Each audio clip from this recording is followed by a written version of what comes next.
Madame la Présidente du Comité stratégique, Mesdames et Messieurs les membres de la SSRE, chers visio-congressistes, chers colleghi, per una volta cominciamo in italiano. All'apertura di questo congresso vorrei salutarvi molto cordialmente a nome del rettorato della HEP Béjune e augurarvi il più caloroso benvenuto in uno spazio che avrei voluto più conviviale e meno distante dal punto di vista sociale. Questo congresso fa onore alla nostra istituzione e vorrei esprimere la nostra gratitudine e il nostro orgoglio di accogliervi tutti in questo spazio virtuale imposto dalle circostanze sanitarie. En ouverture de ce congrès, je tiens à vous saluer toutes et tous très cordialement au nom du rectorat de la HEP Béjune et à vous souhaiter la plus chaleureuse bienvenue dans un espace que j'aurais souhaité plus convivial et moins socialement distant. Ce congrès fait honneur à notre haute école et je voudrais exprimer ici notre reconnaissance et notre fierté de vous accueillir toutes et tous dans cet espace virtuel imposé par les circonstances sanitaires. Et comme il faut savoir faire contre mauvaise fortune bon cœur, je forme le vœu que cet événement puisse se dérouler dans des conditions propices à la réflexion et à l'échange, et qu'il soit couronné du succès que méritent toutes celles et tous ceux qui ont contribué à son organisation. J'aurais été tellement heureux d'exprimer notre gratitude à notre cher collègue Marcelo Giglio, cheville ouvrière de ce congrès, qui nous a quittés en nous laissant abasourdis, démunis et fâchés contre une destinée dont on a vraiment mille peines à comprendre le sens. Si son cœur s'est arrêté injustement de battre, le souvenir de Marcelo restera gravé dans le nôtre pour toujours, et particulièrement en cet instant de l'ouverture d'un congrès à l'organisation duquel il s'est tant engagé. Notre reconnaissance s'adresse naturellement aussi aux membres de la SSRE qui nous ont confié l'organisation de cet événement. Que soit ici chaleureusement remercié le comité scientifique composé de Jean-Steve Meillat, Françoise Pache-Gossin et Christine Ria, le comité organisationnel sous la direction de Denise Guiguer-Gaspon, notre vice-rectrice, accompagné dans cette exigeante mission par Camille Zimmermann-Gerda,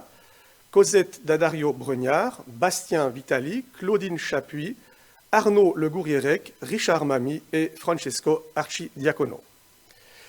Je remercie aussi très chaleureusement Madame Merefti, conseillère d'État et présidente du comité stratégique, de sa participation et du soutien indéfectible assuré en toutes circonstances à notre institution. Et qu'on veuille bien me pardonner si, par inadvertance, j'oublie l'une ou l'autre personne ayant apporté sa précieuse contribution. À l'heure où nous ouvrons ce congrès, la HEP Béjune se trouve dans une phase cruciale de son histoire et à un moment charnière de son existence. Fondée en 2000, elle aura vécu en 20 ans les 4 phases successives de tertiarisation, d'académisation, de scientifisation et enfin celle de l'accréditation par laquelle elle accédera au statut de haute école reconnue de plein droit au sens de la législation fédérale.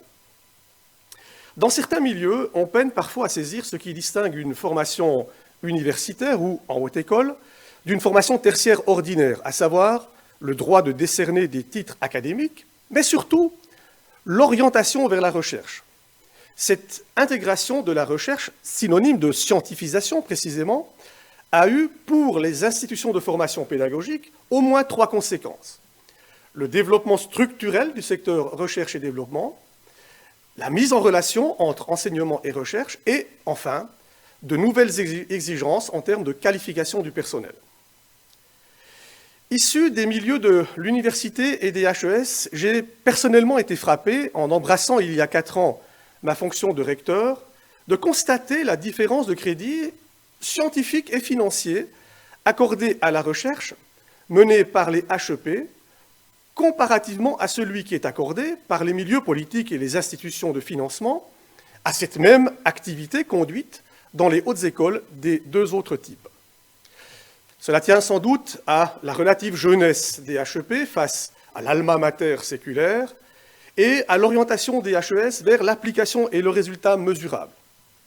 Cela est peut-être aussi lié au fait que nul ne s'arroge le droit de commenter des résultats de recherche en médecine ou en physique nucléaire, que sais-je, alors que chacun, parce qu'il y a forcément un jour vécu, a son avis bien tranché sur le monde de l'école. Ainsi, plus que d'autres, les institutions de formation des enseignants doivent se battre pour être mieux reconnues, pour promouvoir leurs activités de recherche et pour mettre en évidence leur expertise unique. Au passage, je ne peux donc que saluer ici le fait que Swiss Universities ait chargé la Chambre HEP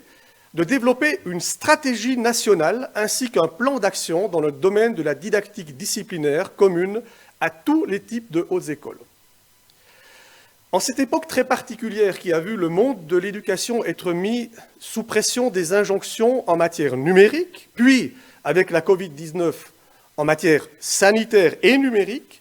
il me paraît important que la recherche en éducation conserve une large liberté académique, son esprit scientifiquement critique et une forme de résilience salutaire pour rappeler l'importance du temps long, pour mettre en garde contre la confusion entre nouveauté et innovation, entre modernité et progrès, entre utilité et enrichissement. Avec sa vocation de concilier des exigences scientifiques et des visées professionnalisantes, la formation à l'enseignement se doit d'appréhender les savoirs comme se trouvant au carrefour de la recherche, des pratiques et de la formation. Une recherche ouverte, interdisciplinaire, en lien étroit avec les acteurs du terrain auxquels sont destinées les innovations pédagogiques et les processus d'apprentissage éprouvés, une telle recherche fera gagner ses lettres de noblesse à ce qui constitue une des 3 missions fondamentales des HEP. La tenue de congrès comme celui que nous allons vivre ensemble contribuera à atteindre cet objectif. Je nous souhaite des échanges fructueux et enrichissants, et je vous remercie de votre bienveillante attention.